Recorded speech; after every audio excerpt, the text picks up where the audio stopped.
Now, there is quite an interesting situation going on with the LM002. The most luxurious Maybach S-Class I have seen. Yes guys, it is a little bit windy, but welcome to Doha, Qatar, where we are back for another round of insane adventures. And we're starting right here next to the water in this beautiful hotel that I have no idea what it is, because I've been told to meet Jason and Omar here in something a little bit different.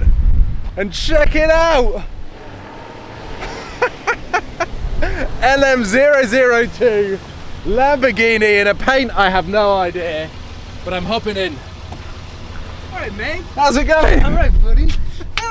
Welcome. What a car! Yeah, it's a beast. Oh my god! Well, off to Knightsbridge Automotive we go! LM002 Lamborghini to kick off our adventures in Qatar.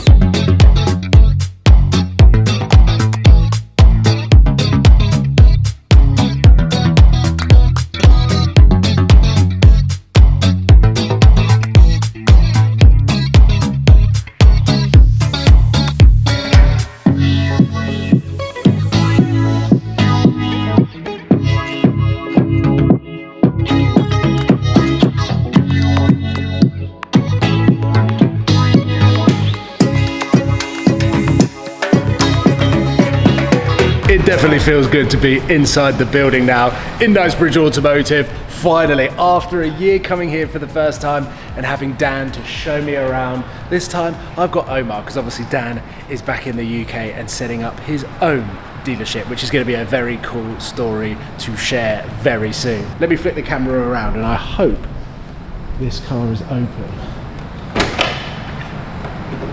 How cool is this for an interior? Absolutely beautiful. In the past, I have bought a car from the Middle East and shipped over to the UK because the market allowed me to do it, and it was a much cheaper way of buying a supercar. However, now I kind of feel like a lot of the supercars that are for sale out here in Qatar and the Middle East could potentially be even more expensive than what the prices are in the UK.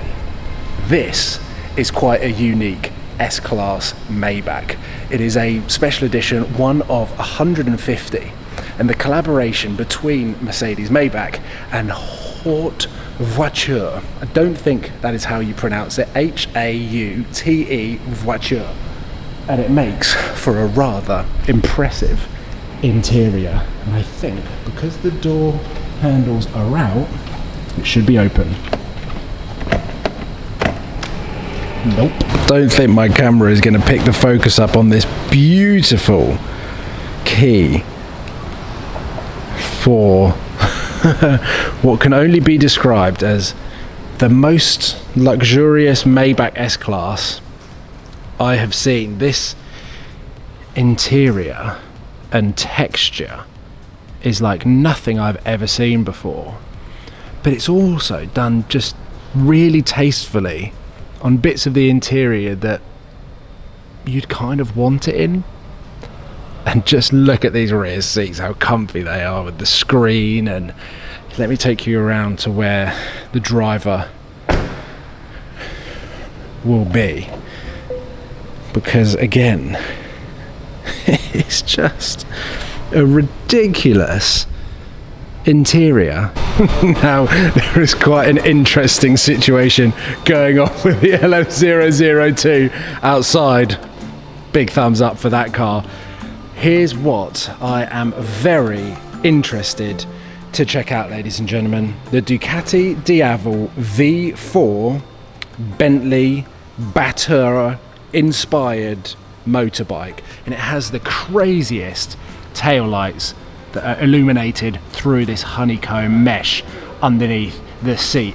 But the Diavel is one of, if not my favourite motorbikes. I never got to ride my Lamborghini Ducati, but to see the Bentley version right here in all of its glory and all of the details, with the green paint, the red details here, all of this exposed carbon fibre down the side as well. It is a stupidly beautiful bike, but also a rather expensive bike. This is the first time that I have seen the Ducati V4 Bentley edition, and I have to say, rather frustratingly, it's quite hard to capture it on film, especially with the Lambo still running outside.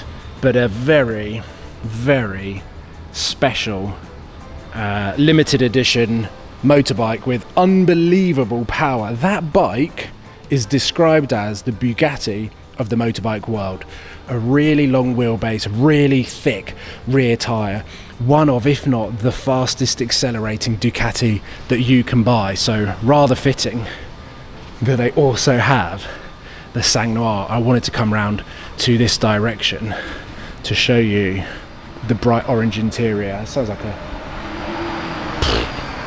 Corvette absolutely flying past. I heard that absolutely going here. But how cool is this Bugatti? We all know that Knightsbridge Automotive have an underground car park with more stock, but I've discovered this box and it is bringing back all of the memories of when my Ducati Lamborghini Diavel turned up in the UK. And here we have the Ducati Diavel Bentley box still down here. The bike is upstairs, but to see the box has brought back some memories. But onto the cars now, because down here there's a lot more cars that are in my price bracket. Let's start with this beautiful RS4 with a bright orange interior that looks completely custom. But as specs go, with the exterior silver, the silver wheels and the orange brake calipers, I really like that. But let's actually move on to this corner where we have one of my favourite SUVs.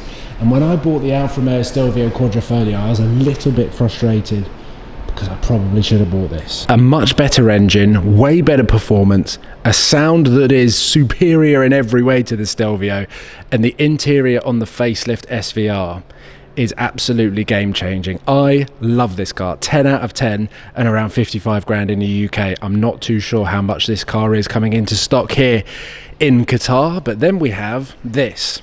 Now these are always on the cards for me. I love this. I sold mine prematurely. This has got some carbon aero right here, the new front grille, very, very nice. Would I have it in yellow?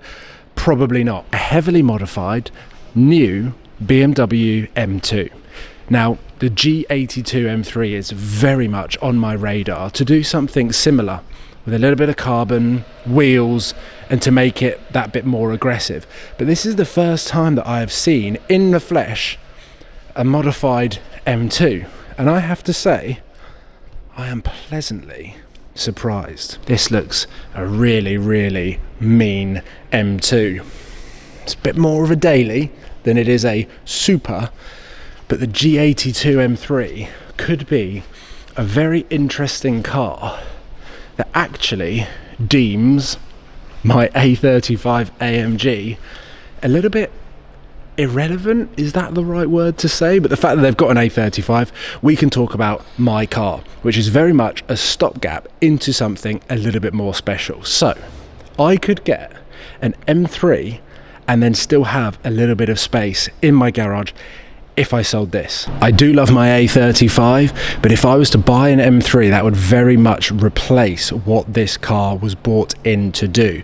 But if I did do that and bought the M3, then that leaves space for something a little bit more interesting to add a bit more excitement into the garage. So whilst I am looking for a supercar, there are a few options in here that might throw curveballs. And this right here, ladies and gentlemen, is another curveball. Welcome to a Gen 1 Aston Martin DBX that now in the UK you can buy for sub £80,000.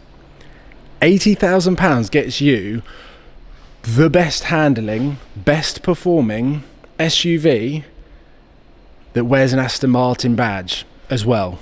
I'm not saying it's what you get for the money. I cannot believe how fast these cars have depreciated. Well, I can, but they are now becoming much more of a proposition as a car arrives and squeals around, ruining the audio. I actually asked Sam whether it would be a good idea to buy a DBX for £75,000 and modify it and have a supercar performing SUV that wears an Aston Martin badge. It's a slightly cooler option than, say, buying a new shape Vantage or a DB11, and this one is a beautiful spec. So yes, upstairs has the creme de la creme of used cars for sale here in Qatar, but down here is very much more my bag. That DBX, honestly, is a genuine proposition of something that I could see myself buying and having fun with as a bit of a unique project car. Something that I could actually use every single day, make sound really cool, look amazing. You don't really get to see some young specs in the DBX, but that one right there is lovely. We also have an M5 here. That M2 over there is absolutely stunning, so I'm really torn. Do I go and buy a £55,000 G82 M3, still have space in my garage if I sold my A35 to get something like a Ferrari F430, a McLaren 12C, that caliber of car? Or do I just go and blow a load of money on a DBX, make it cool, super unique, and do something completely different? But the one thing that I am not too sure about, even though I love my AMG A35, is whether it's going to stay too long in my garage. But it is always cool to come down here. We've got a lovely Roma here and a very interesting Ferrari 360 Spider there. That is a little bit too old for me. I mean, the fact that a 430 now is coming up 20 years old is slightly terrifying. And then you got an AMG GTS. At the moment, I am sat on my hands watching Auto Trader, waiting to see if there is a deal that comes up. But as we speak right now, a DBX, a DB11, a Ferrari F430, even a Lamborghini Gallardo of some sorts, AMG GTS, BMW M3, they are all very much on the list. And coming out here to Qatar to check out what Knightsbridge Automotive have in stock and catch up with the guys here is always a pleasure, and also to experience an LM002 for the first time. But ladies and gentlemen, as I'm down here and some strange noises are coming from over there, I will leave the video there and stay tuned for more Qatari adventures to come, because I absolutely love it out here and it feels so good to be back. Take care guys, goodbye.